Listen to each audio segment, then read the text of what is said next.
This is You've Already Been Hacked, recorded on 17 July 2026.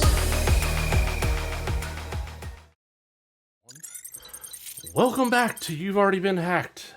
This week, everybody is getting hit with something, even down to what I would call critical infrastructure. But that's just another week of cost of doing business, right, Cyber Cowboy? I was gonna say that. Darn you! That's absolutely just another week, but keeps us rocking and rolling with plenty of new stuff to talk about, which is a good bad thing, I guess. But You know, it would be here a we great are. day to say we're not doing the podcast anymore, but it's because there's nothing left in cyber that needs to be talked about because everything is secure. Yeah, So we'll be doing this very much like Logan and Hugh Jackman until we're 90. and then we just got to give it over to somebody else. That'll be our progeny at that point, or theirs. Okay. In our top story, a new ClickLock macOS malware is trapping users into revealing login passwords. ClickLock is the name of a new macOS information stealing malware discovered by Group IB researchers that bypass technical exploits entirely. Instead of using aggressive social engineering and forced interaction loops to coerce users into handing over their instead of using aggressive I'm going to start over. Instead of using technical exploits, it uses aggressive social engineering and forced interaction loops to coerce users into handing over their system login passwords. Since May of 2026, it has infected at least 100 systems across 33 countries. Small by some of the other hacks we've had.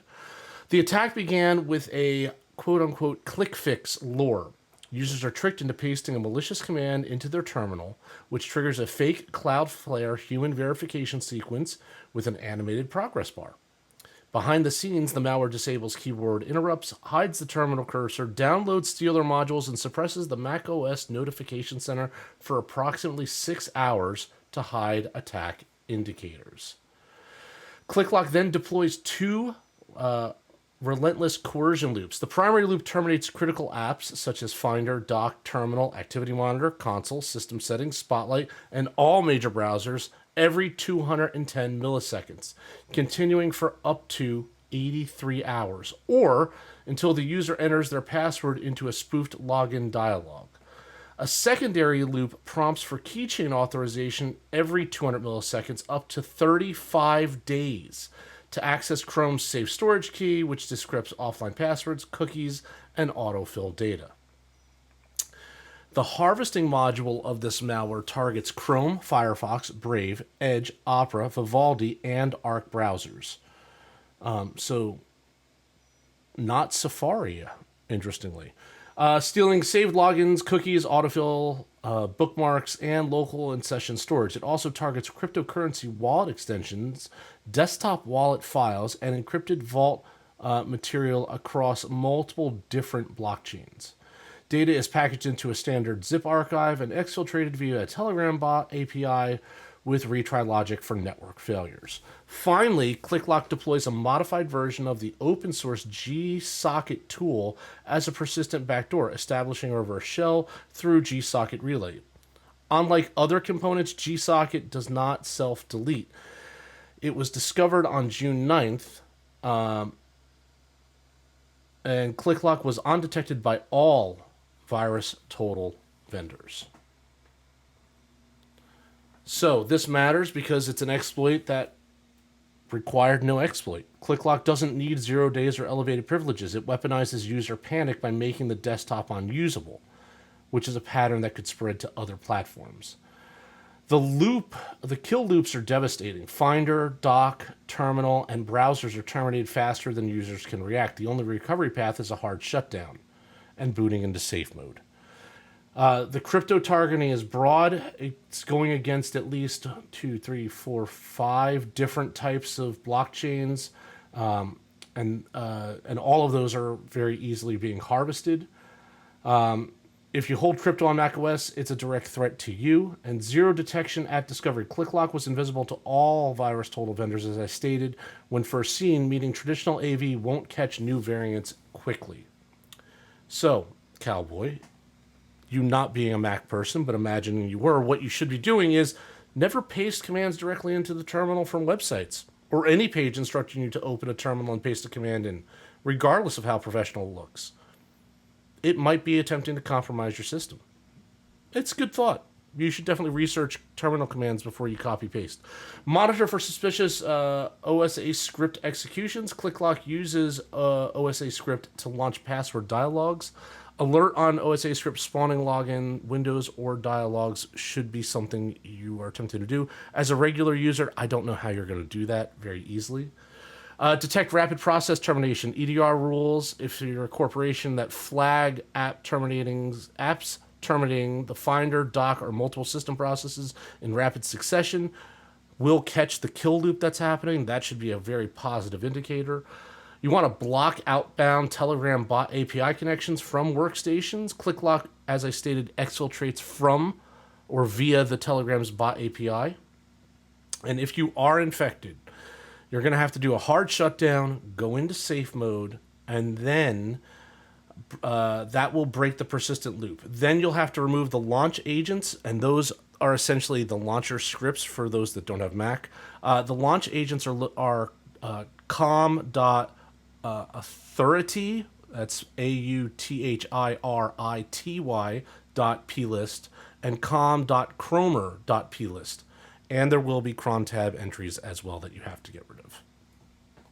Thoughts, Cowboy? This is novel. Authority. Respect my authority. Yeah, that's yikes, that's a little nasty there. I do love, for those that have been listening, I do love a reverse shell. One of my favorites, old school, right? Get the victim computer to call out to mine, bypasses most firewalls or network address translation restrictions. Good stuff. But also, dang it, like we got to a point where, well, we're at a point, right? Too many passwords, too complicated.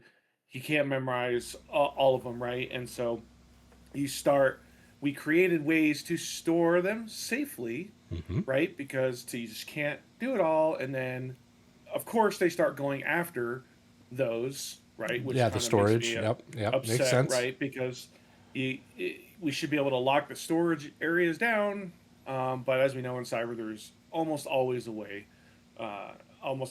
So, dang it. I think this is a fairly sophisticated attack, malware, right? Like, for what it does in the background. And, you're not relying on a traditional, vulnerability in the operating system or other stuff. It's kind of taking advantage of what's already in there. So, and the average user is not going to be able to fix their stuff. Oh no. For us, it's like, oh yeah, I know how to go into safe mode and go in and remove these things, but like your average user isn't. So it's like, okay, your laptop's a brick until you get it to somebody who knows what they're doing, who can get in and do those corrective actions for you. Like I said, yeah, don't copy and paste, right? Like don't blindly copy and paste. Like, at least have an idea of what you're copying. And again, the panic that a regular user is now being told, "Oh, you got to open up the terminal." What's the terminal? Mm-hmm. Like most regular users of macOS, I'm fairly certain, and I could be wrong. And please let me know in the comments if I am. I'm fairly certain most regular people don't even know that the terminal exists. Right? PC load letter. Yeah, right. But like, and I'm not even saying like it's not to say that they're not equipped to use it. It's more just why would I? macOS is a graphical user interface first operating system. The terminal is there because of the underpinnings, right? The BSD Unix that it's based on. Power users and developers will obviously be using the terminal, but a regular user being told to follow instructions, it must be like, oh, I just have to do this and it's going to start working again, right? Like, and that's it, yeah. It's no dangerous. Different than Windows or Linux, right? Like your average user doesn't know the command line. Yeah, right, or Python or PowerShell, Bash, any of it. Yeah, Yeah, they're just like, oh crap, I need to do this. And if it gives you the simple step by steps, yeah, the average user can get there, right? Go in the search bar, type in CMD, open, paste this in, right? And they're gonna, and unfortunately, too many are gonna do it. Yeah. Well, luckily, right now, like we stated, it's only been about 100 computers, but it's been 100 computers over 33 countries, so it's out there. And I know that there have been some macOS updates between June and July, so maybe those have addressed this. I'm not certain of that at this point, and I don't want to say that one way or the other. But I think the moral of the story is, like you said, it's good cyber hygiene to not be copying terminal commands in that you don't know what they do or why you're copying it in, right? Like, why beyond the fact that this forced panic upon you was telling you to copy it in. If you're not certain of what the command does, seek out a professional or an expert or someone you know that has more experience on it at a minimum, and ask their advice before you copy paste and hit enter. That's the minimum.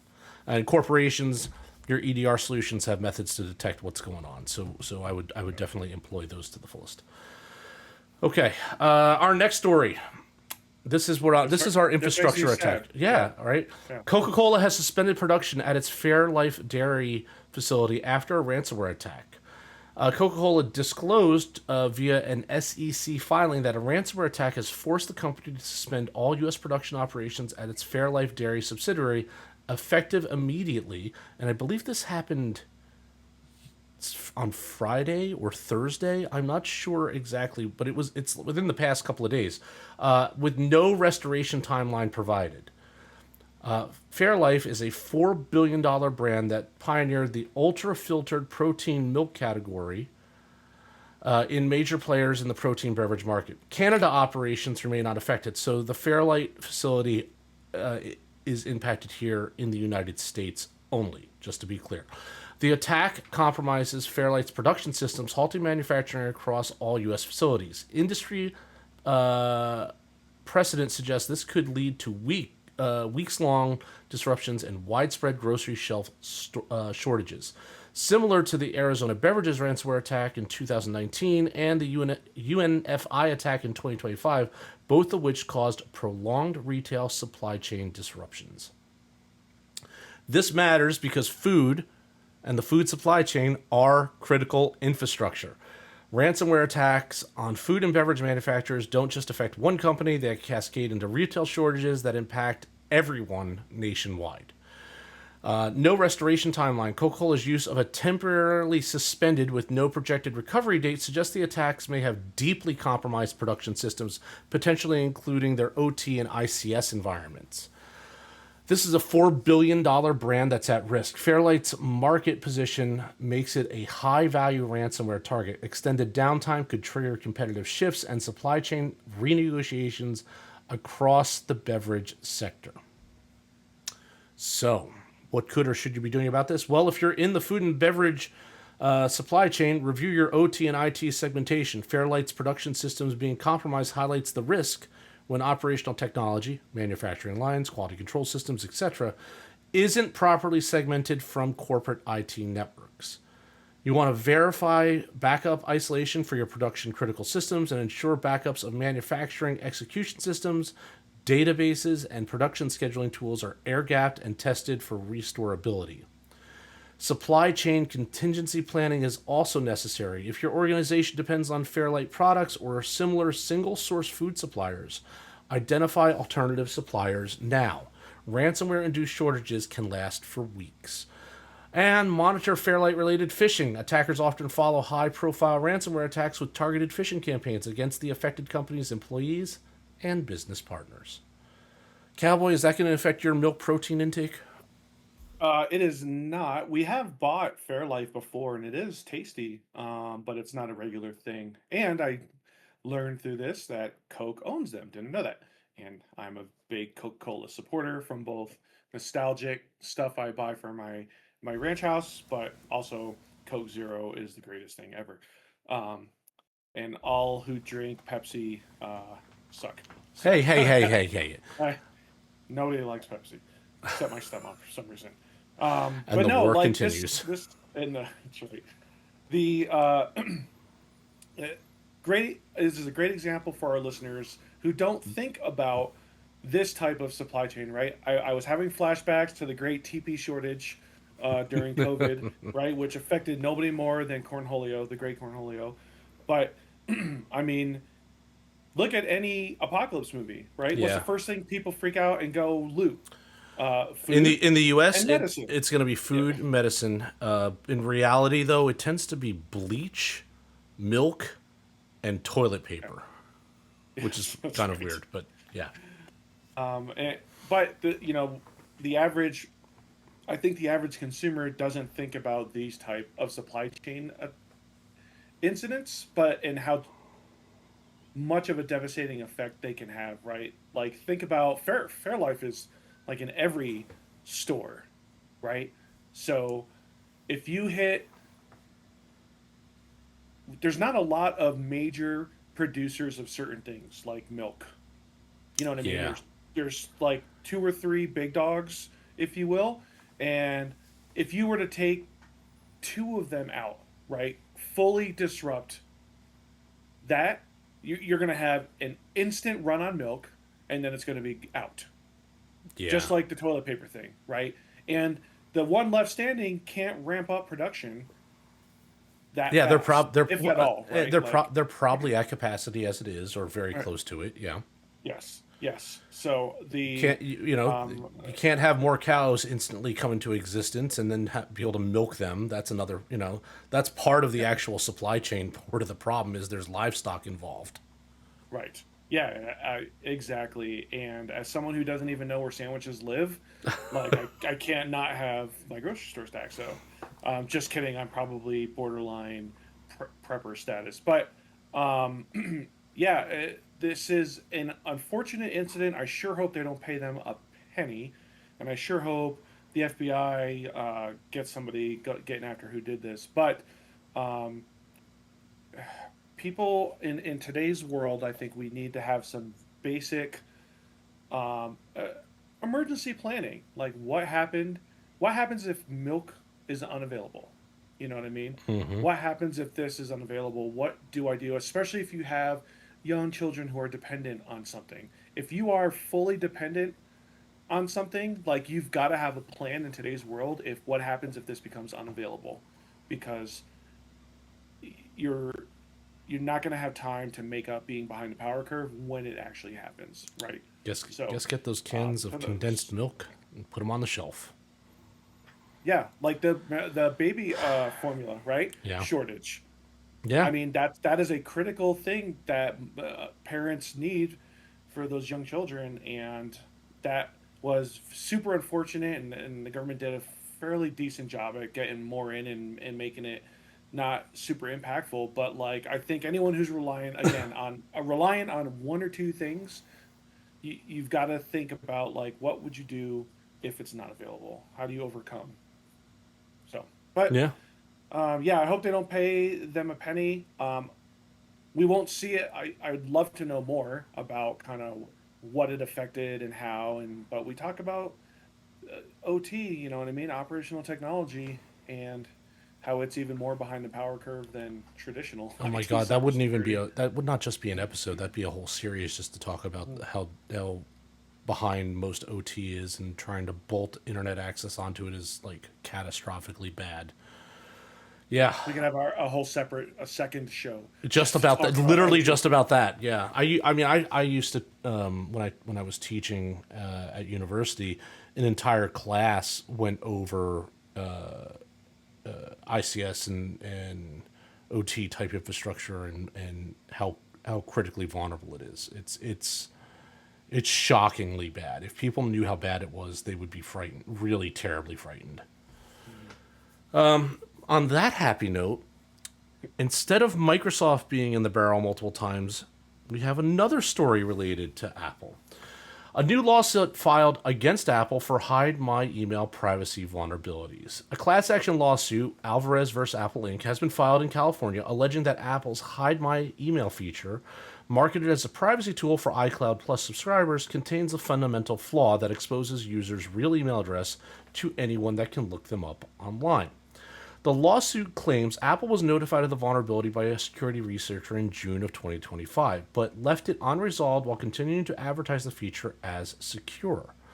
404 Media reported that 100% of Hide My email addresses tested on 2 websites were exploitable, meaning the anonymized alias could be reverse engineered to reveal the user's actual email address using basic online identity search tools. Exposed real emails can be then be cross-referenced with public records databases to uncover names, physical media, and phone numbers, or matched against password dumps from data breaches. The lawsuit seeks class action status covering California and U.S.-wide Apple users, demands a jury trial, and claims damages exceeding $5 million. That, for Apple, unfortunately, is a rounding error. It also seeks a court order requiring Apple to either fix the vulnerability or publicly disclose its limitations. Apple plans to update this feature later this summer, switching the alias domain from iCloud.com to private.icloud.com, but the new domain may allow websites to easily filter or block these addresses. This matters because privacy features that don't protect, like Hide My Email, allegedly, are being sold as core privacy benefits as part of a service. If the feature is fundamentally failing in what it's doing, it creates a false sense of security for its paying subscribers. A 100% exploitation rate is not a theoretical risk. Every tested alias was compromised, meaning anyone using the service should assume their real email is exposed. And this affects downstream PII chain reactions too. An exposed email address is key to unlocking public records, breach databases, and social engineering campaigns. If, in this case, you're an iCloud user and you are concerned with this, what you could do is stop relying on Hide My Email for sensitive signups until Apple patches the flaw. Treat Hide My Email aliases as if they reveal your real address. Use dedicated third-party services for higher risk registrations. Monitor yourself for exposure. Great place to check. I used to use this in my courseware as well. I know when I say it, Cowboy will recognize it as well. And probably someone in our audience will too. The website is haveibeenpwned.com, and that's all one word, and pwned is spelled PWNED.com, or use a similar service. If your real email has been exposed through a Hide My Email alias, it may appear in future breach dumps. Organizations using Apple's business or school type accounting should audit Hide My Email usage. If employees or students are using that feature for work-related signups or for student-related signups, the underlying real email address may be exposed to threat actors, and you should take appropriate measures and steps to help mitigate that exposure as much as possible. Cowboy?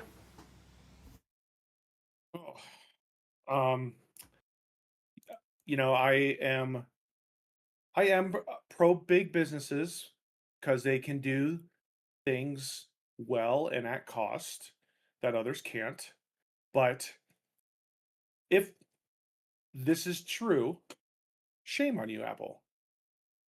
Shame on you for being notified and leaving it unresolved. Yeah. If that is true, If it's true. that is full on shame. Shame, march them down the street, right? If you watch Game of Thrones, that's terrible. Nothing is worse than knowing the flaws there and still selling it to make that dollar when it's not doing what it's doing. The fact that every single one fails, right? Everyone is reverse engineered, like that's unacceptable business practice from a large that has the money and manpower to get after it right away. You know what I mean? So, yeah, and I'm surprised that the lawsuit is only seeking $5 million in damages. Like I said, and I said it tongue in cheek while I was doing the cold read, but that's a rounding error for Apple. They're a No, trillion no, dollar company. right, but the class action status is it goes to that when the claim is greater than 5 million.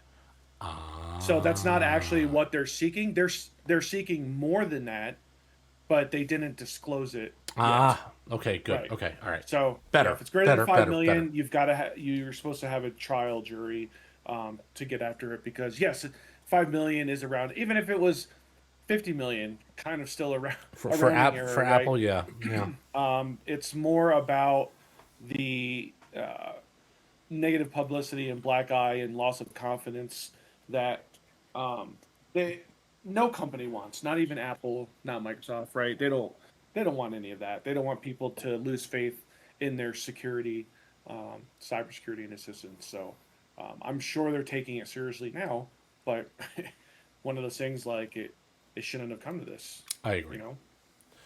Um, Speaking and of not being able to come to this, in our next story, since you brought Microsoft up, very apropos, there are new phishing kits targeting Microsoft 365 accounts that are evading multi-factor authentication. Researchers at ReliQuest have identified two new phishing kits, Jalisco and Omega Lord, that are actively targeting Microsoft 365 accounts using advanced techniques to bypass MFA. Both kits enable rapid data exfiltration and extortion, with attackers extracting high value data in as little as 6 minutes after gaining access. Jalisco exploits the OAuth 2.0 defense authorization grant flows. Its key innovation, it automatically generates fresh Microsoft OAuth device codes in real time upon page load, bypassing Microsoft's standard 15-minute validity window that was designed to combat device code phishing. After the victim enters the authorization code, Jalisco registers up to 5 rogue devices per compromised account, using deceptive names like Microsoft or Windows to maintain persistence. Omega Lord uses a different approach, a fake PDF reader login page that harvests email addresses, passwords, and critically, phone numbers. The exploit targeting of phone numbers enables attackers to hijack SMS and voice MFA codes, directly engineering around MFA controls. Once inside, attackers immediately search SharePoint and other SaaS platforms for customer PII, financial records, and internal communication. Stolen data is packaged and followed by ransom and extortion demands, typically before defenders have identified the breach. This matters because MFA is being systematically bypassed. Both device code phishing and phone number harvesting for MFA hijacking represent mature, production ready techniques that render traditional MFA ineffective. The 6 minute exfiltration window is at a speed which attackers can extract data after initial access that is, for all intents and purposes, near instantaneous. Traditional incident response timelines just are too slow to deal with that. And Jalisco's real-time code generation is a game changer. Microsoft's 15-minute window for device code expiry was the primary mitigation for device code phishing. Jalisco's real-time generation nullifies this control entirely. So what can or should you be doing about this? Well, reduce Entra ID device registration limits. Change the default device registration limit from 50 to 1 or 2 in your Entra ID tenant. This limits how many rogue devices Jalisco can register for persistence and speeds up remediation. You want to also go with block device code authentication, disable the OAuth device authorization grant flow via Microsoft Entra conditional access policies. This eliminates Jalisco's attack vector entirely. You want to enforce phishing-resistant MFA. Move away from SMS, voice, or TOTP to FIDO2 security keys or Windows Hello for Business. Phone number-based MFA hijacking, which is Omega Lord's technique, is ineffective against hardware-backed authentication. And audit and remove unnecessary app registrations. Jalisco and similar kits abuse registered OAuth applications. Regularly review your Entra ID app registers and remove anything not actively needed. Cowboy? uh, First, it's pronounced Jalisco. Oh, You excuse me. uncultured swine. Yes, I'm sorry. So that's okay. Go make yourself a quesadilla, and everything will be everything will be better. Um, I had to ask just because it just read too much like a Hispanic name for a malware, but I digress. So now that we've got that out of the way, Jalisco. Um, yeah, I've always said I can appreciate good trade craft, and it is not the easiest thing to do to defeat multi-factor authentication. That's why it's implemented in so many things, but uh, it's the way it can do that almost like a man in the middle attack, right? Where the attacker has the legitimate page open, you're inputting your information, they're inputting it into the real site. It pings your phone for MFA, you say yes, right? It grants them access on their side, pretends to grant you access on your side, and the user probably doesn't know what's going on until the fake site starts behaving oddly, depending on how deep the rabbit hole they went in creating the fake website. So um, a lot of this, I think, is continued education of the general populace to be able to see and identify the things that don't look right, right? What doesn't look right? Why did it open a PDF? Why does the web page look funny? Right? Start if really if anything on the a web page, I almost said the internet, and that would be way too self-defeating. If anything on a web page makes you question even the smallest thing, stop and double check everything, because it is too easy to trick folks, right, with some of these sophisticated websites, short URLs, the list goes on and on, right? So if there's anything that kind of makes you go, that's weird, just stop, right? That should be enough. When I go, I know my common sites, I know what they look like. Even if there's a change, I will stop and make sure um, I didn't accidentally, the wrong bookmark or click something weird, right? I stop and I'm like, okay, they just updated their site. But um, take the extra step that says if it looks wonky, take the extra seconds to make sure, because again, if it's your bank account, like that's Yeah. not what you want to be willy nilly about. 100% agree with that. All of it. Although I will say my only caveat to that is that line is getting a lot more blurry with all of the AI content creation that's occurring now. So I'm not saying that don't pay attention to it, but I think that just like how phishing emails and everything else, that bar is raising more and more every day. It's something just to be aware of for sure. Yeah. Only the more reason to be more vigilant, right? 100%. Much as There's you your can. just as some of our listeners, one of us is 100%. You got to do shots. Well, that's 3 in a row. So good luck to you. In our last story, Hold on, that's only if I say it, I think. But I I don't want to tell people they shouldn't be drinking, because I am, as we do the podcast. yes, So. I know you keep the scotch very close by. In our last story, U.S. allies and the United States warn of Russian FSB targeting critical infrastructure.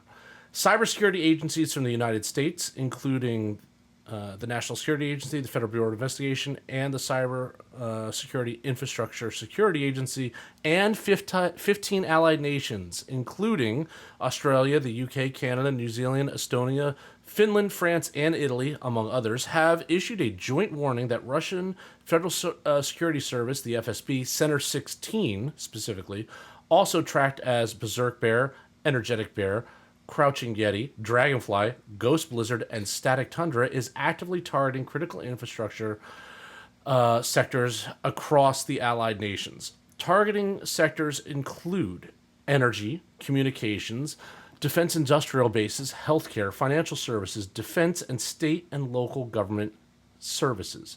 Center 16's primary technique: scanning internet connected IP ranges for routes and routers and network devices, accepting default or common SNMP authentication strings and community strings.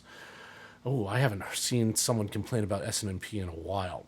Once vulnerable devices are found, the actor issues a command via a spoofed IP address to copy device configuration files, then exfiltrates them using the TFTP, or Trivial File Transfer Protocol, to actor-controlled servers.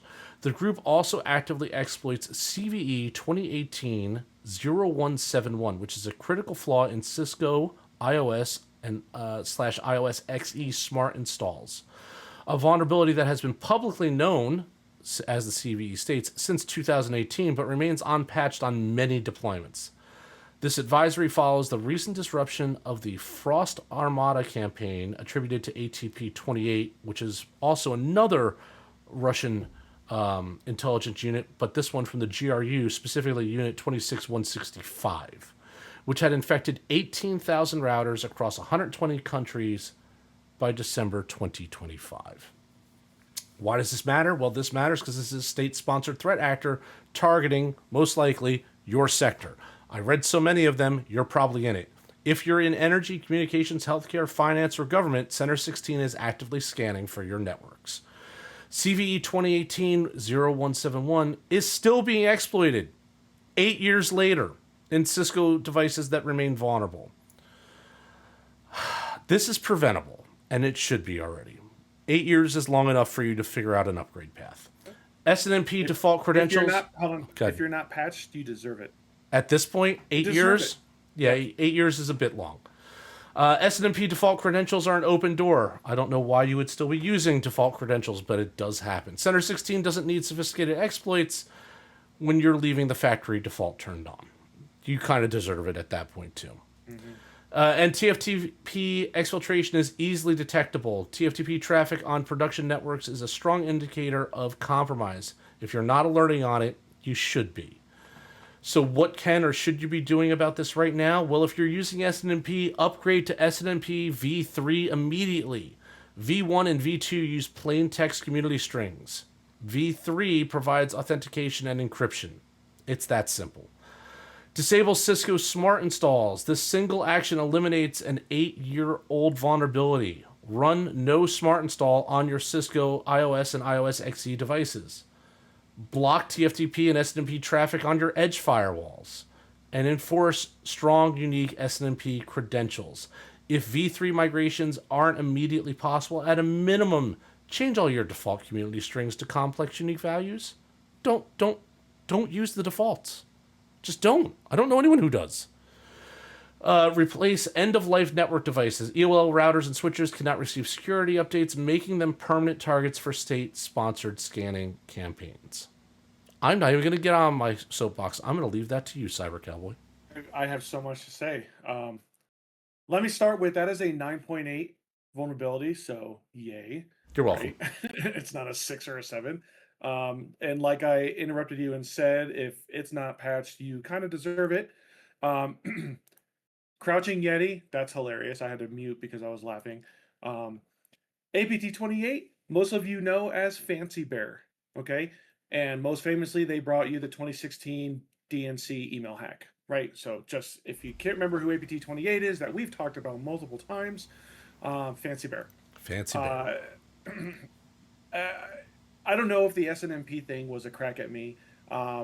Anyone who knows me knows I rail on SNMP every chance I get. Yep.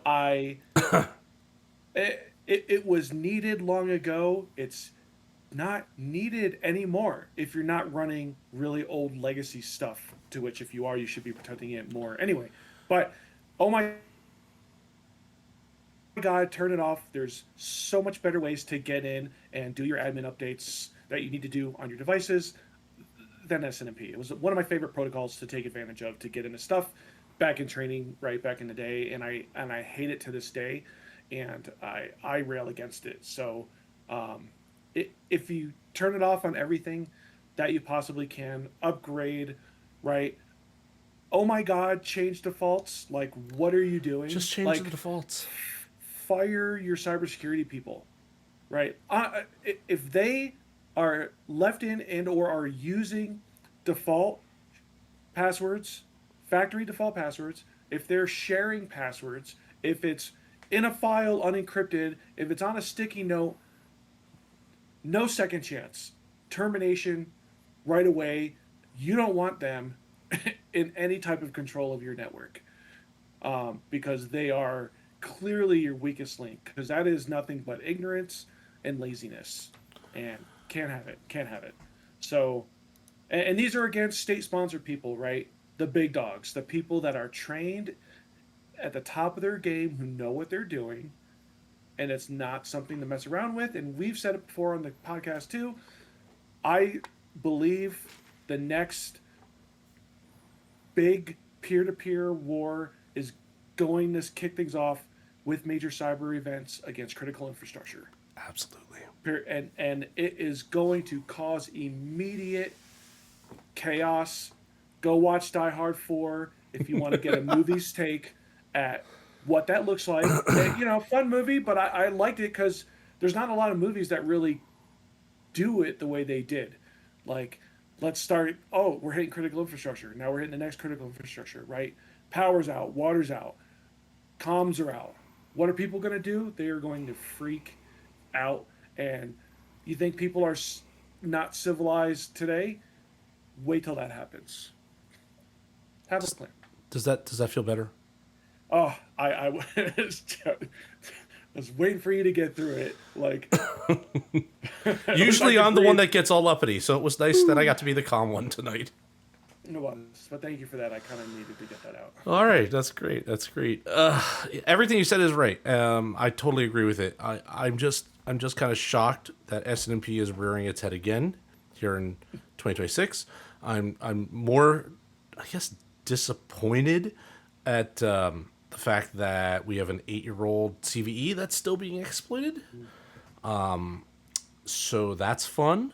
And yeah, I don't need more critical infrastructure being hit. The milk is already gone. So let's go with that. Cowboy, what else you got for us tonight? Well, I said it a bunch of times, security awareness training, because apparently don't type your password into random pop-ups still needs to be said in 2026. And to the Mac users, I'm immune to malware. ClickLock. That's adorable. I'm Cyber Cowboy. Stay frosty. And I'm the professor of CyberRisk. That's all the news for this week, and we'll talk again soon. If you like this podcast, share it with your colleagues and friends. Your support is how we are able to continue to make this content. Thank you.